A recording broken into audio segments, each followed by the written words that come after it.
Top 7 things wise. Elders know that most people learn too late. There's a weight to wisdom earned the hard way. A heaviness to the words of those who've walked paths we've yet to travel. In their weathered hands and lined faces, our elders carry maps to territories we'll someday navigate alone, often without their guidance. What if we could borrow their sight just for a moment? What if we could learn from their stumbles before we make our own? What if wisdom could be inherited, not just wealth? These are the stories of 7 individuals who've lived long enough to see the full circle of choices made decades ago. They speak not from textbooks or theories, but from hearts that have celebrated, mourned, regretted, and ultimately accepted the lives they've built. Their words reach across time, from their younger selves to you now, bridging the gap between what we think matters and what truly does when the road grows shorter ahead. Listen carefully. Their voices may sound like your future self, whispering back through time, trying to save you from learning these lessons too late. Margaret, 82. The hidden costs of holding on. Margaret's colonial revival home stands on Maple Street, just as it has for the past 57 years. 4 bedrooms, a sprawling backyard where her 3 children once played, and her husband Robert's hand-built workshop in the corner, untouched since his passing 8 years ago. I remember the day we bought this house, Margaret says, tracing the edge of a faded photograph showing a young couple standing proudly in front of a freshly painted door. Robert said we'd grow old here together, and we did. Her voice softens, but he never told me what would happen after that. Margaret lives alone now in the 3,200 square foot home. Each morning she makes her slow journey down the stairs, careful of her arthritic knees. The second floor's bedrooms remain mostly closed, preserved like museum exhibits of lives once lived.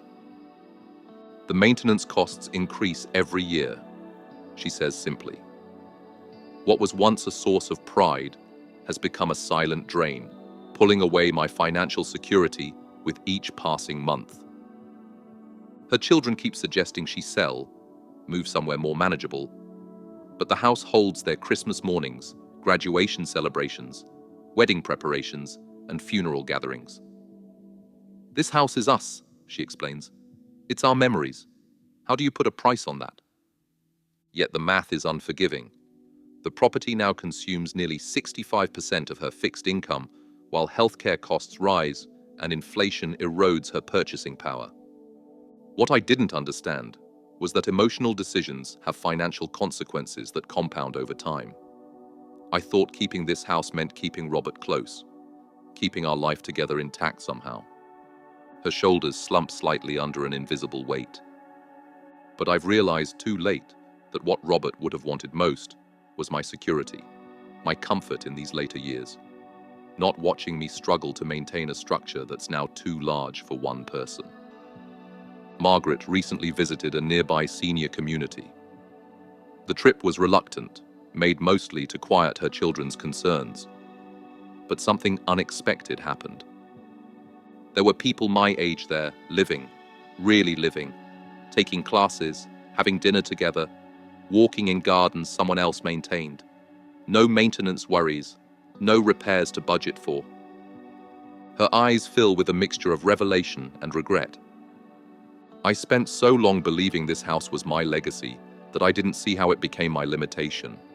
All these years, I could have been traveling, helping my grandchildren with college, building new memories instead of maintaining old ones. Margaret finally listed her home last month. The equity will provide financial breathing room she hasn't experienced in years.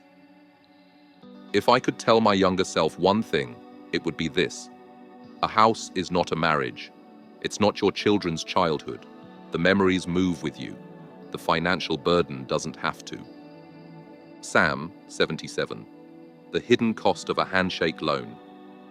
Sam sits in the small apartment he now rents, surrounded by far fewer possessions than he once owned. The bitter irony isn't lost on him. After decades of successful entrepreneurship and careful investment, he finds himself starting over at an age when most are settling into comfortable retirement.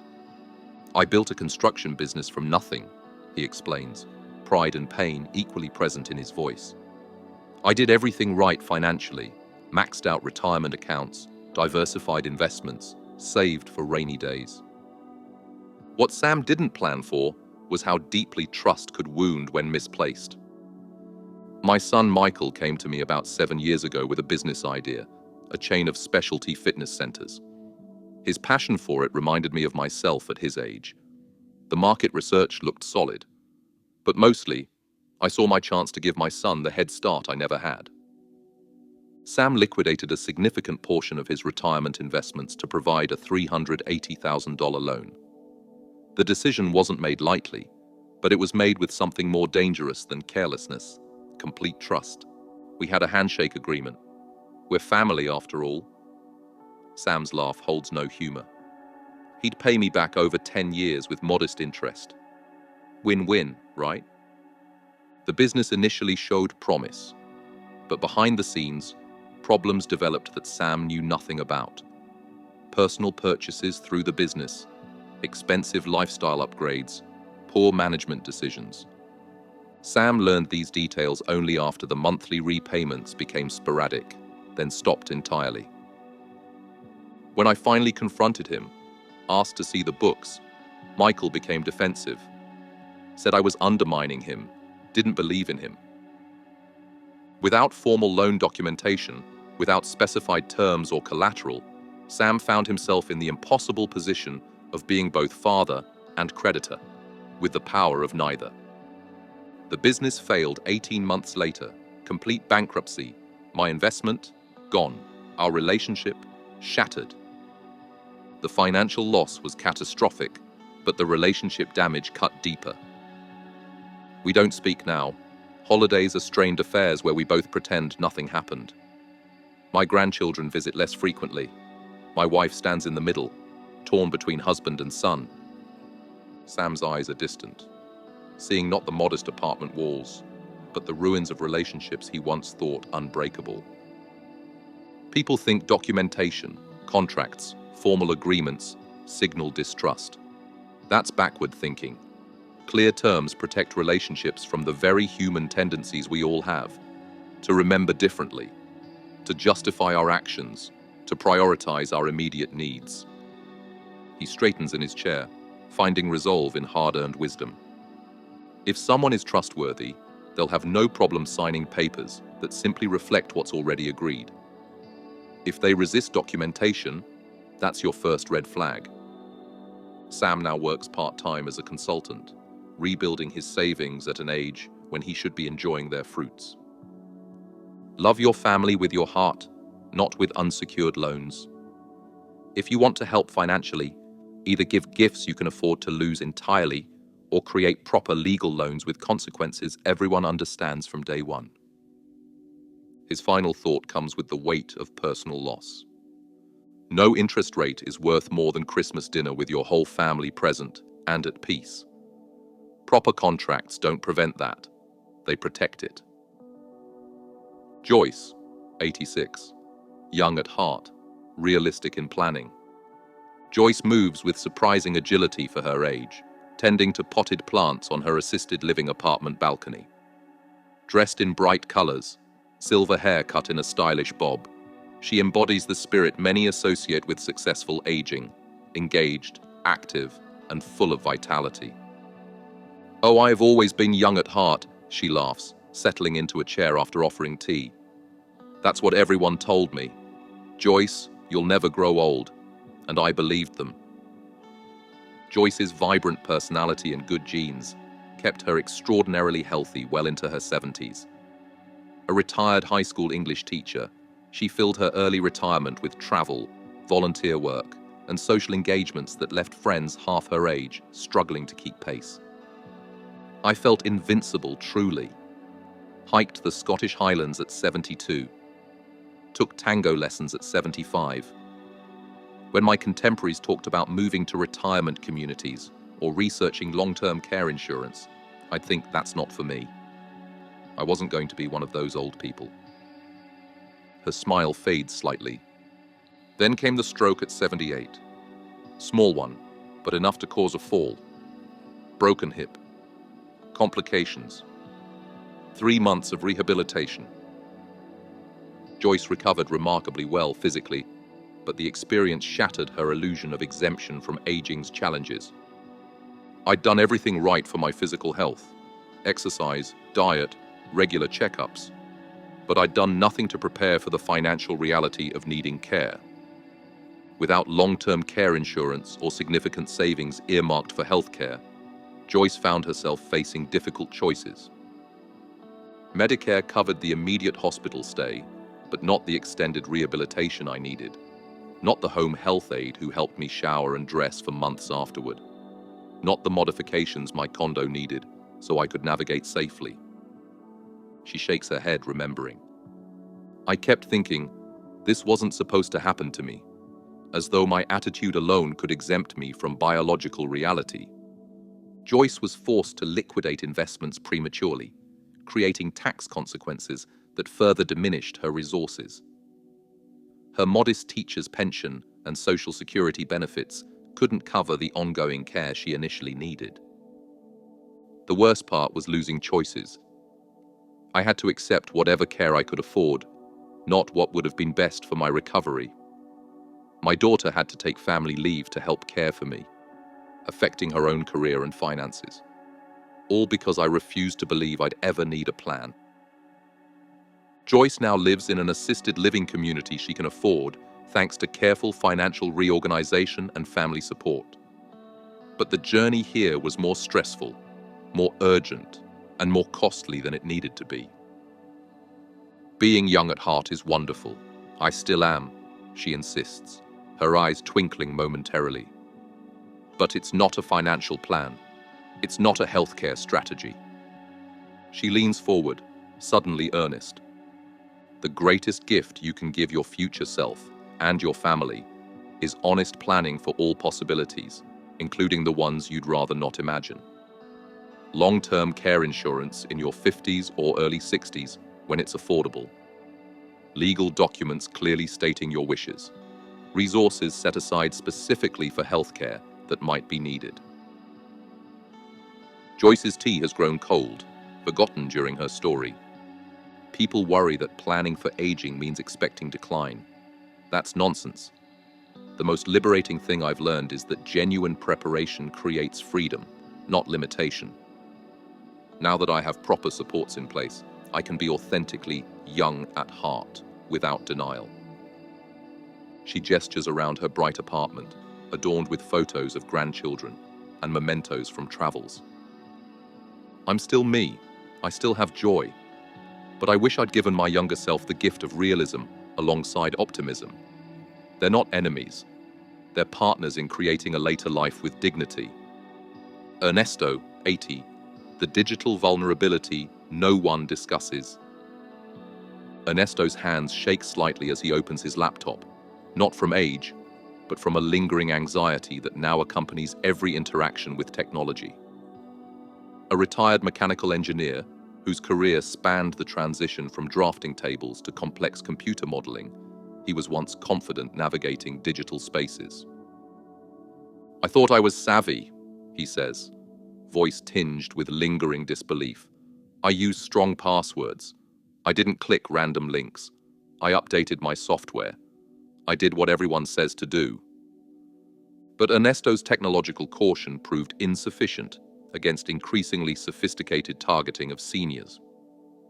It started with a phone call. Very professional-sounding man, said he was from my investment firm. Mentioned my advisor by name. Said there had been suspicious activity on my account that needed immediate attention. The caller knew enough specific details about Ernesto's accounts to seem legitimate. Information likely gathered from data breaches, social media, or other public sources. The approach was calculated to create immediate anxiety. He said the firm's security team had blocked someone trying to transfer money out of my IRA, but they needed to verify my identity before they could secure the account completely. The verification process seemed reasonable at first, confirming personal information. Then came requests to verify passwords, account numbers, eventually leading to a request to install security software that would protect his accounts moving forward.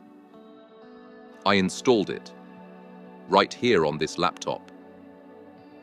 Ernesto's voice drops. It wasn't security software. It was remote access software. They watched everything I did.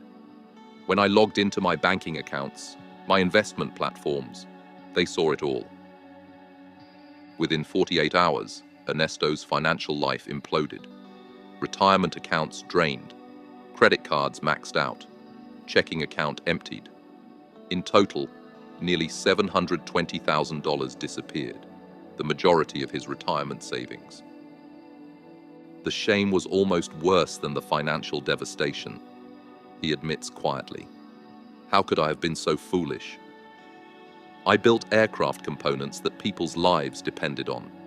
I understood complex systems, yet I gave criminals direct access to everything my wife and I had worked for over 50 years.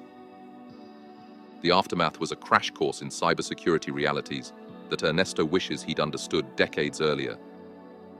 You discover quickly how limited fraud protections are. Credit card transactions were reversed, yes. But retirement accounts? Much harder to recover those funds. The FDIC doesn't cover being deceived into giving access. Ernesto and his wife, Elena, had to make drastic life changes. Their plans to help grandchildren with college expenses evaporated. The comfortable retirement cushion that would have covered potential healthcare needs vanished. They sold their home to free up equity and moved to a smaller condo. We're okay now. Not what we planned, but okay. His tone suggests acceptance rather than conviction. But there are safety nets we no longer have. The experience transformed how Ernesto approaches technology.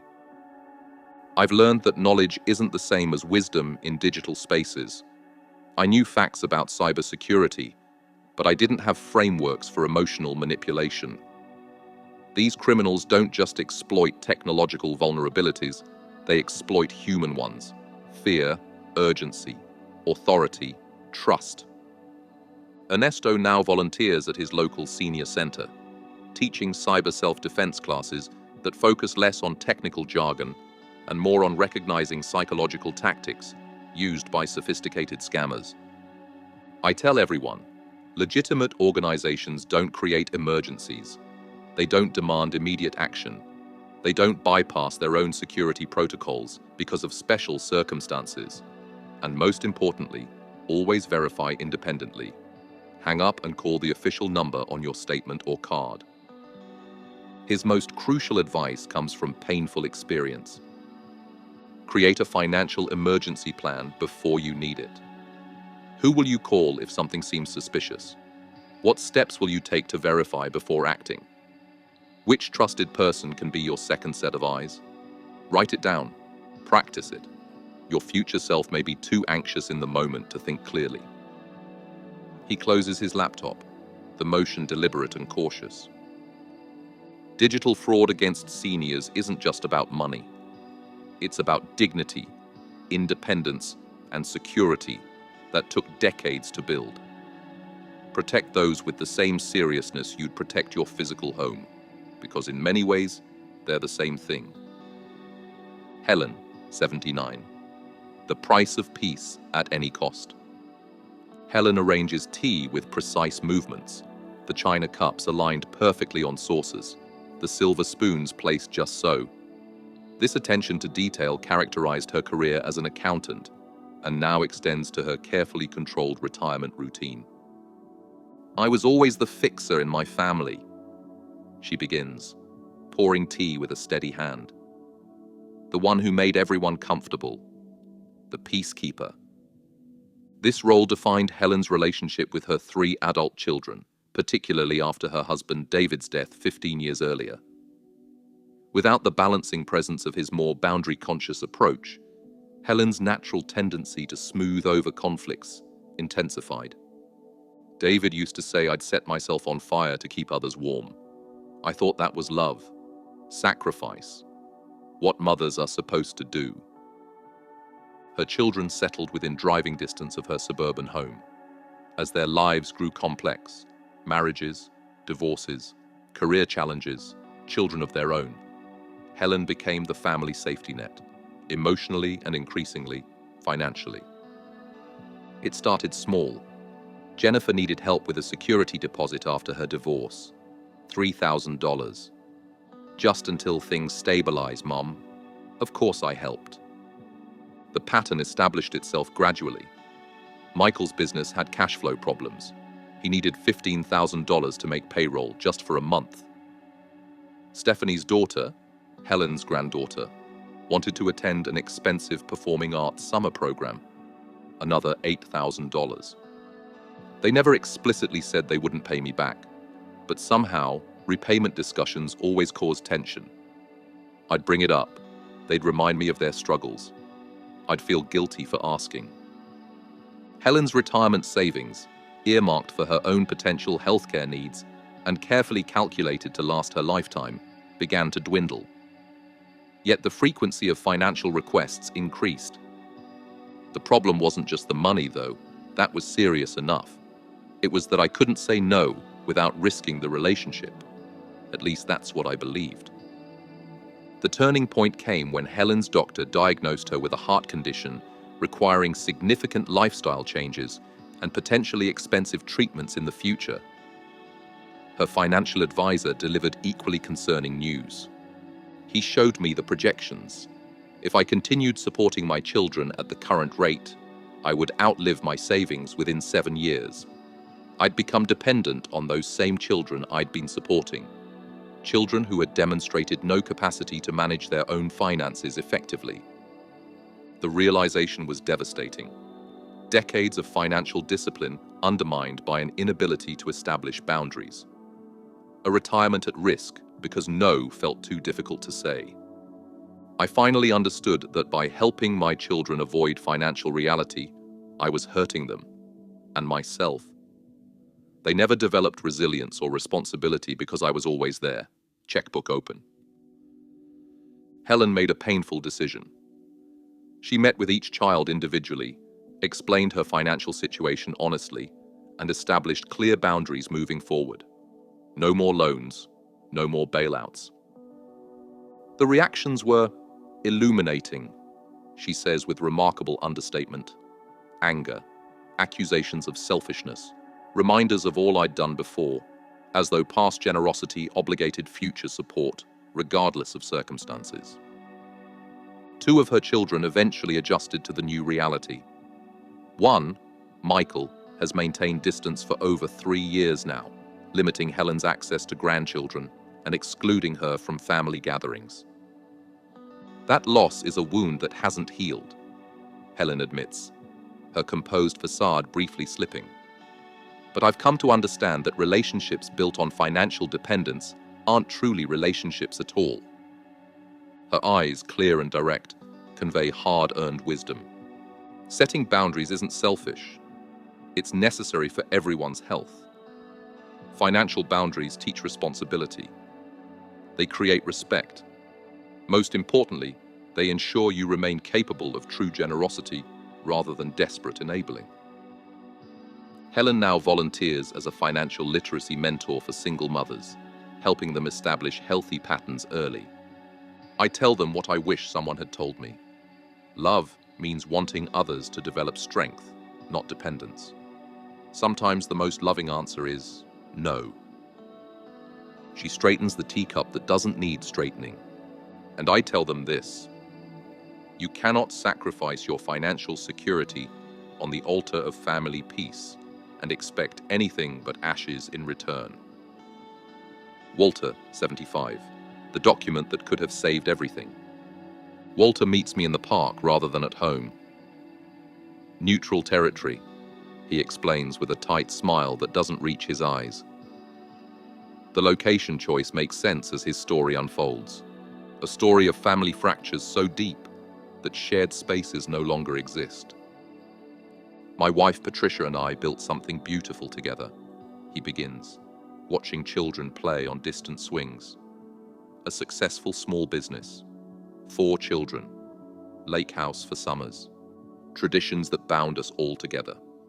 Walter was the quintessential provider, working long hours at their home furnishing store, making sound investments, creating financial stability while building substantial wealth for the future.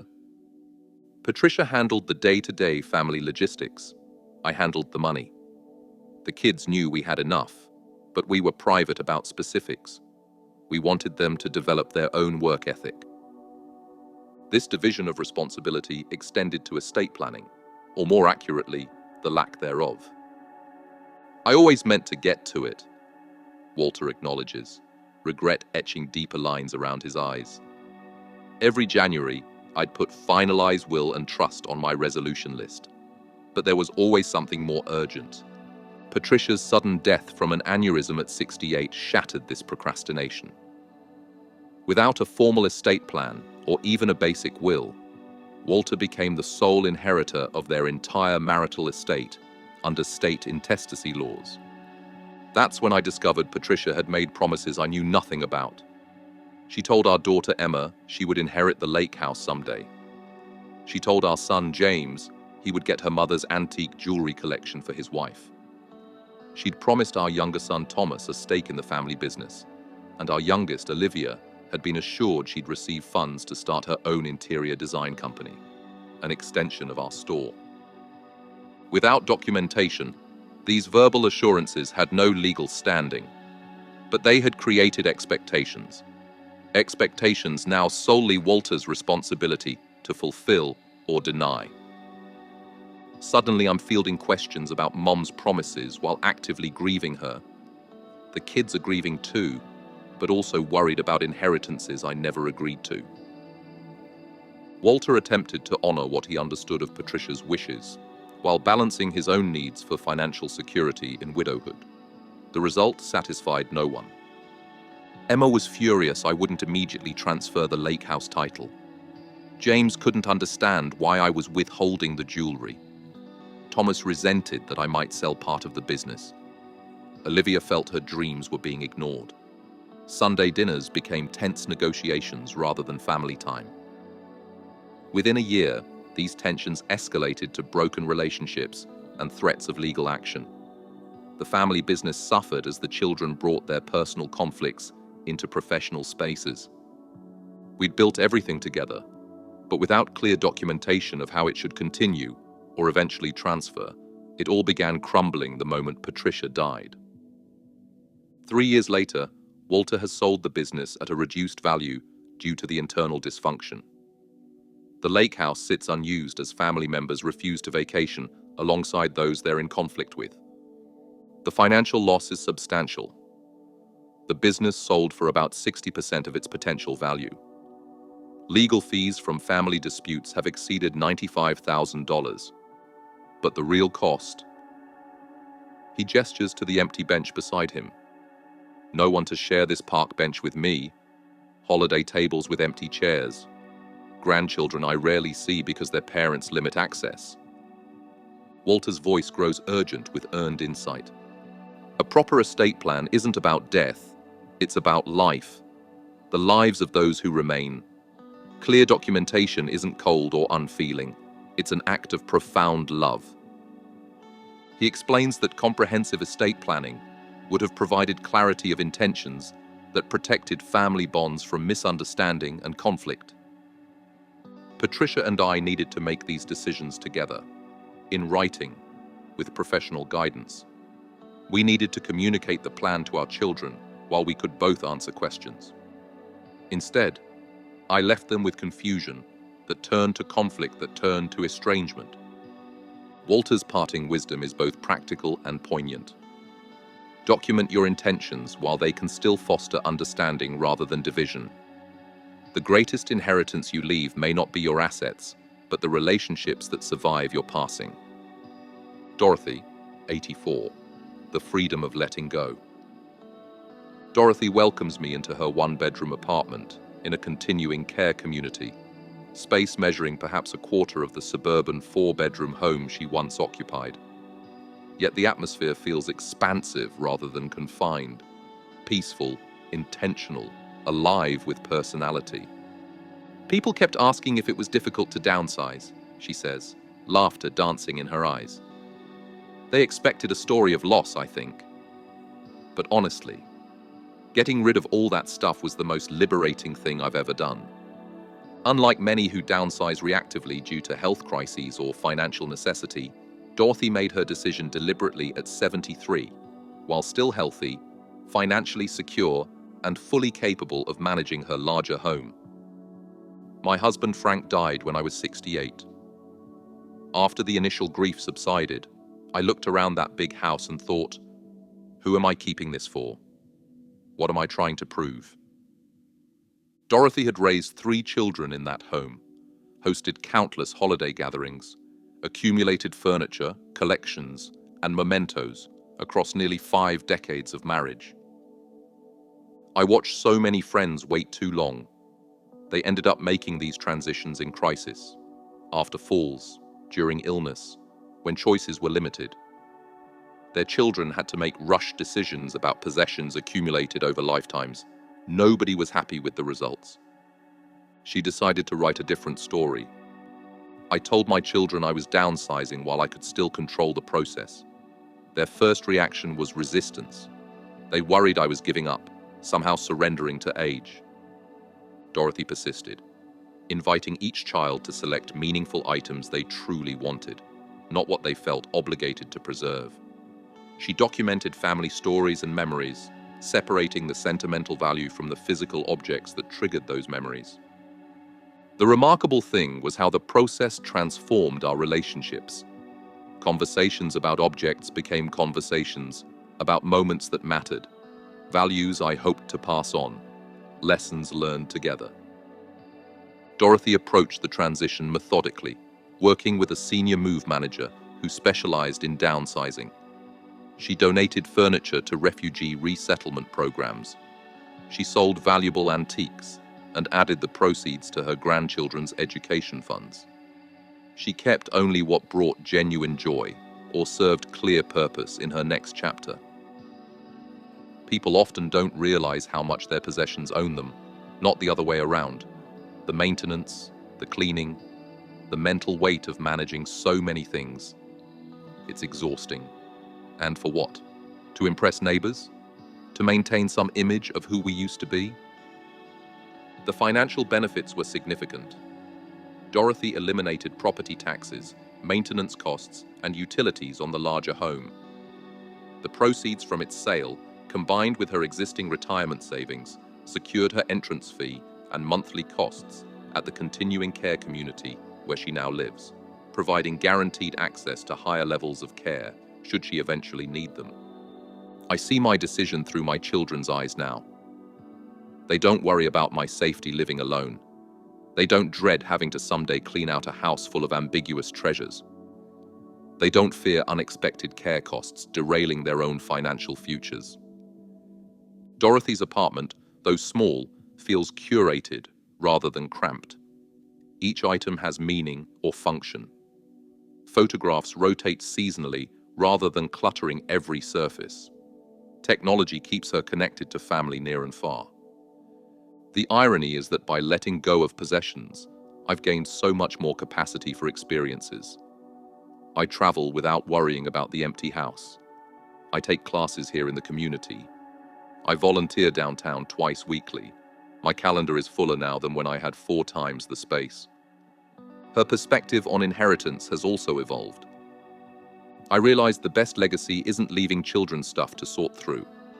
It's showing them how to age with intention, how to adapt to life's changing seasons, how to distinguish between what truly matters and what merely accumulates. Dorothy gestures toward her small dining table, large enough for 4. My grandchildren visit more often here than they did at the big house. The community has amenities that draw them: the pool, the game room. But mostly, I think they come because I'm more present. I'm not constantly maintaining a space that's larger than I need. Her wisdom emerges not from regret, but from positive experience. Don't wait for necessity to force your hand. Downsizing from strength rather than crisis is a gift to yourself and to those who love you. It's not about having less. It's about making room for what matters most in the time that remains. She offers a final observation with serene certainty. The heaviest burden I ever lifted was the one I thought was supporting me. The illusion that my worth resided in square footage and possessions. True wealth is in relationships that thrive because you've created space for them to grow. The financial takeaway. The stories we've shared today aren't just about aging, they're about foresight, about understanding that financial decisions are rarely just about money. They're about relationships, dignity, independence, and the legacy of either struggle or security we leave for those we love. Remember these core lessons. Document your intentions through proper wills, trusts, and legal structures. Create contracts even with family. Protect relationships with clarity, not assumptions. Plan for care while healthy, because youth is a feeling, not a financial strategy. Stay vigilant against fraud. Protect what you've built with healthy skepticism. Set boundaries with love. True generosity empowers, not enables. Don't procrastinate on estate planning. It's a gift to those you'll leave behind. Consider downsizing from strength before circumstances force your hand. Preparation isn't pessimism, it's empowerment. Clear documentation protects family bonds. Boundaries create respect rather than resentment. Downsizing by choice rather than necessity opens new possibilities rather than limiting them. As financial advisor Rebecca Winters often tells her clients, the wisest decisions are made before you need them, not after you wish you had. Which of these lessons struck home for you? What's a lesson someone older than you once shared that you didn't fully appreciate until later? Share your thoughts in the comments. Your words might be the message someone else needs today. And if you believe wisdom deserves a voice, like this video and subscribe to Goldprint. Stories that prepare us. Stories that heal.